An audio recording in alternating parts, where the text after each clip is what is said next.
Suaves seres perdidos, estou aqui mais uma vez falando diretamente de Mandacaru. E hoje temos mais um capítulo de One Piece, o 1177.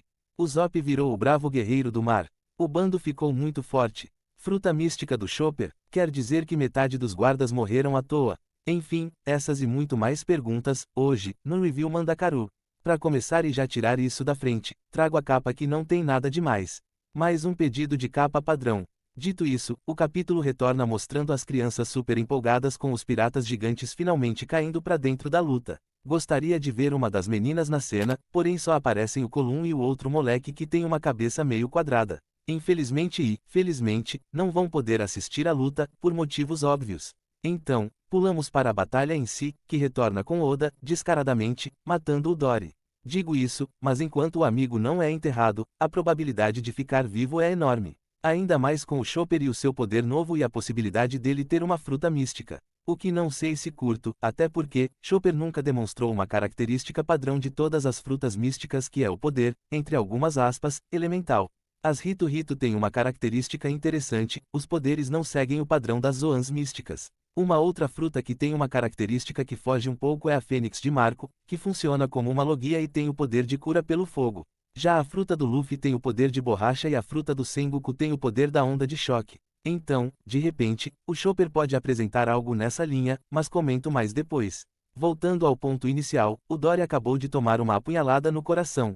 A sorte dele é que os gigantes transformados são gentis e deram espaço para que ele possa respirar. Dito isso, fica a pergunta, ele vai morrer? Assim, gostaria, não vou mentir.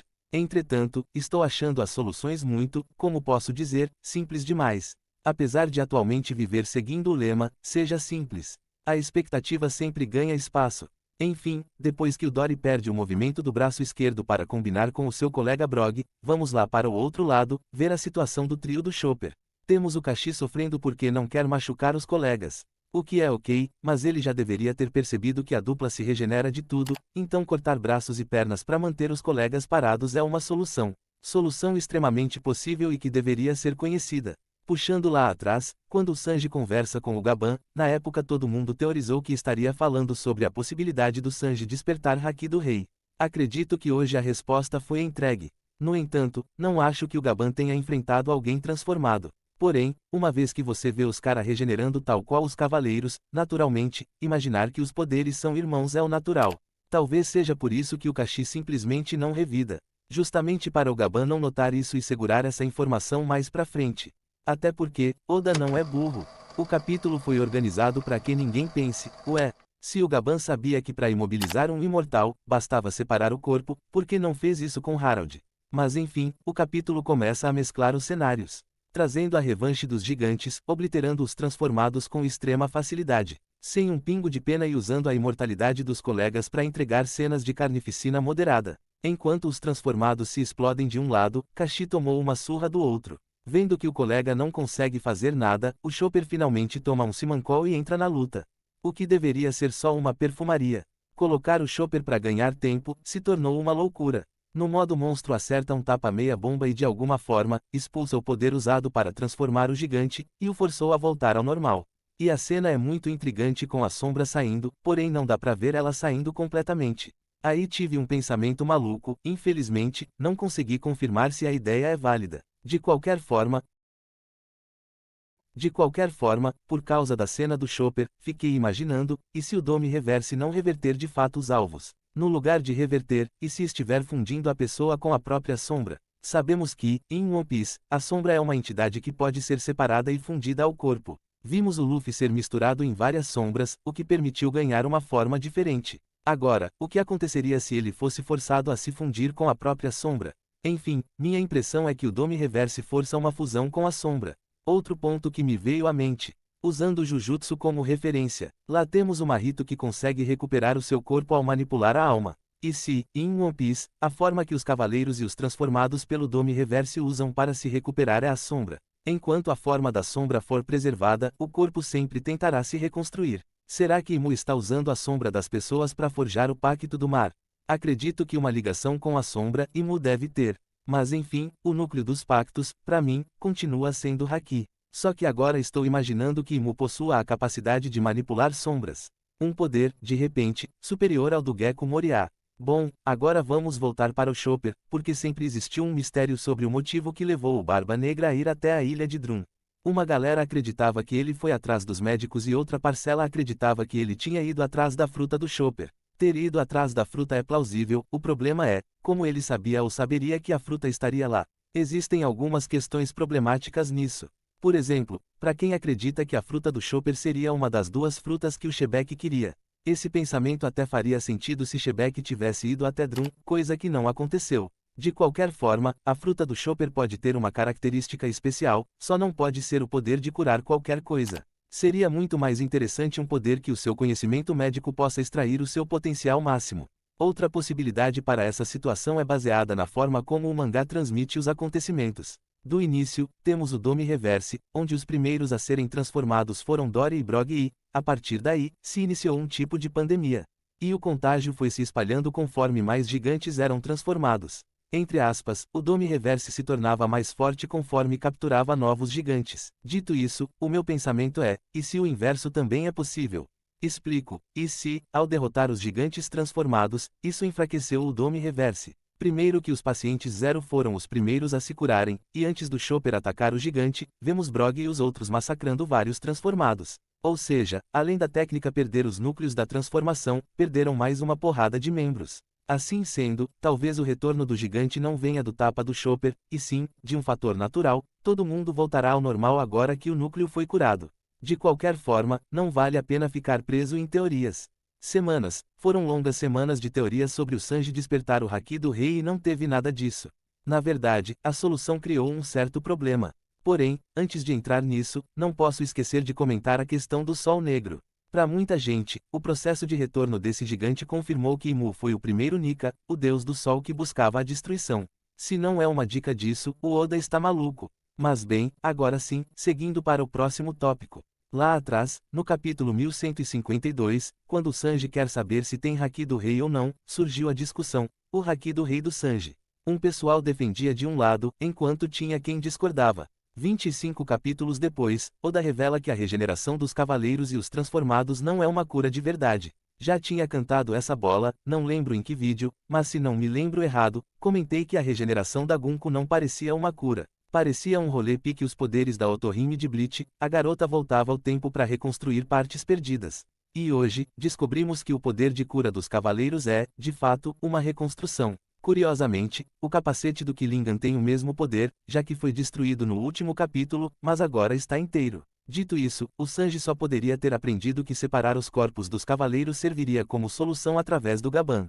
Talvez com o Vegapunk, mas se fosse para apostar, Gaban. Mas, automaticamente, isso não torna a batalha contra o Harald estranha. Se ele sabia que bastava separar o corpo, por que não fez, né? Pra mim, isso se enquadra naqueles episódios em que os personagens têm que ser burros pra trama funcionar. Logo, uma porrada de gigantes morreu à toa. De qualquer forma, outra coisa que aprendemos é que não existe controle sobre a reconstrução do corpo. Se existisse, bastava desejar que a reconstrução começasse pelas pernas. Com isso dito, olhe o detalhe. Numa página tem um pano, alguma coisa na boca do Killingan, na página seguinte isso sumiu. O que isso significa? Será que é um simples erro de continuidade? Talvez. Bem, Killingan foi capturado muito facilmente. O que automaticamente faz todo o drama sobre Haki do Rei ser a fraqueza ir parar no lixo.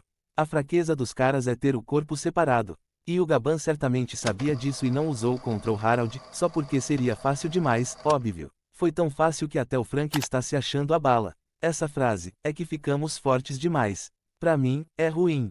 Meio que o Oda está declarando que não pretende dar Haki, porque para enfrentar cavaleiros é desnecessário, já que basta dividir o corpo e isso parece ser simples demais.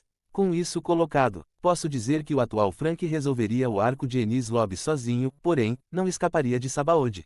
O que quero dizer é, o Killingan claramente não é um bom lutador. O seu poder somado à regeneração é o que faz dele forte, mas contra alguém que pode neutralizar o seu fruto e sabe a sua fraqueza, não rendeu um minuto. Provavelmente, Summers é o mais forte do trio. Ou talvez a Gunko seja a mais forte. Precisamos vê-la lutar contra alguém forte, tipo o Zoro. Mas é isso, não achei o Killingan capturado algo muito revolucionário. E a desconfiança do Sanji pode ser um prenúncio de que as coisas ainda não terminaram. Além disso, Oda é malandro, ele sabe o que está fazendo. É por isso que traz o Loki e o Luffy para criar a distração perfeita. Um momento de descontração com a Nami dando sermão no Luffy e Loki, mostrando ser uma brava guerreira. A cena do esquilo dando tapinhas nas costas do Luffy tem que estar em todas as capas de vídeo e podcast sobre o capítulo. Já a descarga elétrica sobre o Luffy, veio para mostrar que o Loki precisa tomar uma surra para ficar mais esperto. Bem, a eletricidade não serviu no Luffy, porém deve ter dado origem a um novo incêndio em algum lugar. Poderia muito bem ter pego em Imu, mas nada é perfeito. Falando sobre perfeição, temos o Usopp versus Imu. Lembrando que ele não deve saber que Imu possui o Agunko. Dito isso, a primeira pergunta que vem à mente é: ninguém viu o Brook tomando uma surra? A segunda é: ninguém viu o Usopp indo sozinho enfrentar a garota que derrotou metade do bando sozinha? E a terceira pergunta é: como o Brook sobreviveu enfrentando alguém com o Haki do Rei? Essa pergunta não é para ser respondida, é só para podermos apreciar um fato: não importa contra quem, os membros do Chapéu de Palha sempre vão sobreviver, porque não podem morrer. Infelizmente, é uma verdade difícil, mas temos que encarar a realidade de frente. Brook está vivo só porque não pode morrer. Não tem nada a ver com habilidade, é só roteiro mal feito. Agora, sobre Usopp enfrentar Imu. Usopp não sabe quem Imu é, pra ele é só mais um dragão celestial maluco. Sua atitude de enfrentamento já foi mostrada muitas vezes antes, essa é só mais uma delas. O que, para mim, não é ruim, porém, não vejo isso como o despertar do bravo guerreiro. Na verdade, o Usopp já é um bravo guerreiro, o que falta é se enxergar assim. Essa capacidade de se enxergar com confiança, como alguém capaz de lutar com inteligência, está na outra parte, está no Sogeking. No dia em que o Sogeking e o Usopp se tornarem um, será o momento em que o Usopp entenderá que ele sempre foi um bravo guerreiro do mar. Agora, quando isso vai acontecer, bom, sente e espere. Pois bem, antes de entrar na página final, temos o detalhe do novo poder de Imu. Aparentemente, a amiga está lançando o poderzinho Pique Goku. Ou talvez usou as setas da Gunko, no entanto, não teria por que esconder as setas.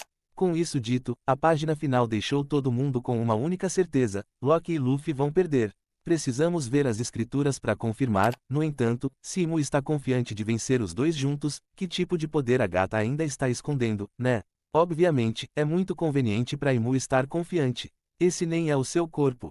Perder essa luta nem é perder de verdade. E outra, a mulher não conseguiu matar o Brook e o Usopp, porra, tá de sacanagem. Se vencer Loki e Luffy, que fique claro, foi roubado. Bom, é isso. O capítulo termina com Luffy indignado que o Brook e o Usopp perderam, muito claramente. E é isso aí, vai ter quem amou e quem odiou na mesma proporção, como sempre tem. Eu estou no time que vai esperar para ver o desenrolar da questão Chopper e Killingham. Sobre a batalha Luffy e Loki versus Imu, não tô nem um pouco empolgado. O Brook, que é infinitamente mais fraco, conseguiu segurar Imu por uns bons minutos, imagina Loki e Luffy, vão fazer chover no próprio sol. Enfim, obrigado a todo mundo que chegou até aqui. O vídeo de hoje acabou.